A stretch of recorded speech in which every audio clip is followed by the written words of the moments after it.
Jeffrey's so nice to you. He gives you so many compliments and he bigs you up. What a nice guy. But then you leave the room. That is when Jeffrey shows his true colors. He insults you. He makes fun of you. He tells jokes at your expense when you're not there. The secrets that you tell your Jeffrey friend, what you told him in confidence, he reveals to others. Jeffrey is the stereotypical low-value young man. Adonis praises you, and you feel your heartbeat go faster. Eye contact from Adonis is like sunlight for your soul. What a beautiful experience. His words of encouragement make you feel so good. But then you leave the room. Guess what Adonis does? Guess how Adonis speaks about you after you leave the room. He compliments you even more. He brings up your best traits even when you're not around. What a beautiful experience it would be to have a friend like Adonis. Oh, I just remembered a cringy story. Oh my god. Year 6. So I'm about, I think that's like 11 years old, 11 or 12 years old. I moved to this city where I live now, which is in Warrington, and we've moved from Liverpool. It's already like pretty much the end of primary school. That's like, I've always explained it for the Americans. Well, what do you guys call it? Like, we have it primary school. You guys call it like... What the do they call it? I go to a new school. There's just a couple of months left of the entire like year and we're about to go to high school. I'm being introduced there. I'm the only brown kid, obviously. And I believe it's on one of the first day that one of the girls there was like helping me with stuff, like, you know, to find things. And, you know, she was told to kind of look after me and she was really nice. And I was a dumbass, bro. They show me like this wall of like paintings or something, you know, like the kids had made. And this new guy that I just become friends with shows me his. And his is really good. So I'm like, oh my god, you know, yours is really good. For some reason, I have the audacity to say, oh, but the one to the left of yours looks like a mess. And the girl who's just been helping me all day bursts into tears. The teacher calls me out and obviously it's her. Oh my god, bro. I'm still cringing to this day. That's so f***ing awkward. For most of my life, I've been one of those low-quality people who finds it easier to insult and criticize than to praise. And that is totally evident in how I come across in these videos. A huge intention I've had over the last month is to speak more positively because that does result in more influence. I come across and I am a bit of an asshole and I speak quite arrogantly and like serious and, you know, I swear at you and you keep coming back for more.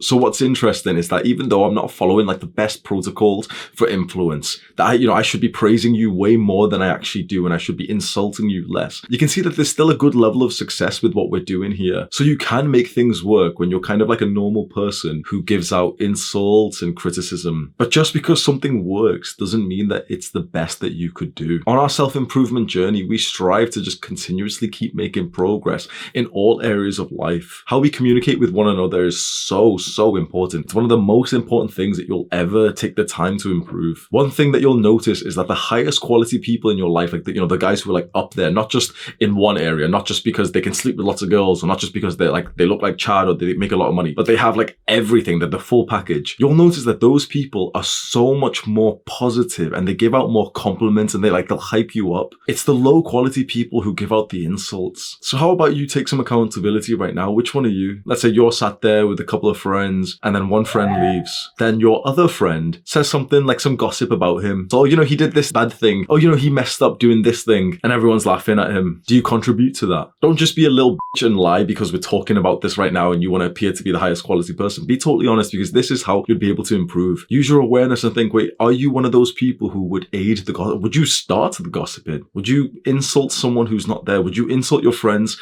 when he is right there in front of you? Are you that one dickhead who, when there's girls nearby, starts making fun of his friends? I fucking hate those guys, bro. Now you want to be a fucking comedian. You haven't told a single funny joke, but now that there's a female here, you want to be a fucking clown.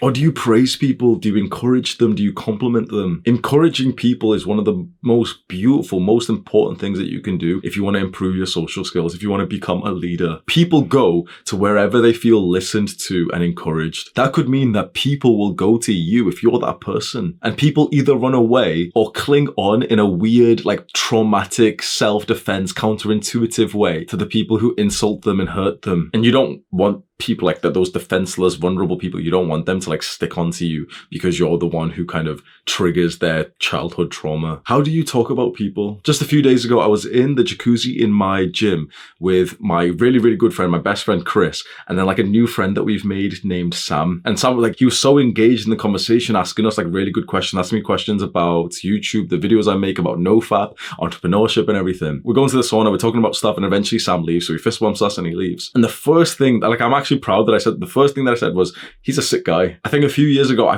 for some reason, I would have found like something to criticize about him. It's weird how your brain works. Like you understand it's not a good thing. You want to be better than that, but it's like your brain for some reason wants to pick out some kind of criticism. I made a video on this channel titled, "But You Still Have Small Legs," and it's the same concept. You can see someone who's doing some good work, who's celebrating an achievement like their body transformation from the gym. And it's like your brain will straight away think of criticisms. Oh, he's still got small legs and his forearms could use more work. Is it helpful? I mean, yeah, technically. Does it make you a dick? Yes, of course it does. I remember seeing like one of those memes which said that when girls are around each other, they really praise each other, they really compliment each other, and when they're then separated, a lot of girls will then like talk negatively of their friends, whereas it's the opposite for guys. When we're around each other, we'll roast into each other, we'll swear at each other, but when we're apart, that's when we'll compliment, and that's when we'll only say like good things about each other. That meme is probably sexist and it's not like totally accurate, but I think there is like a little bit of truth in that. The best men are those that have that friendly brotherly relationship where we can roast each other with love, but then when they're not together, you'll only ever hear them say good things about their friends. If there's a criticism that you have, you bring it to your friend sincerely, privately, in hopes to actually aid their self-improvements. You don't bring it up in front of someone else. Scroll down right now and click on the share button underneath this video.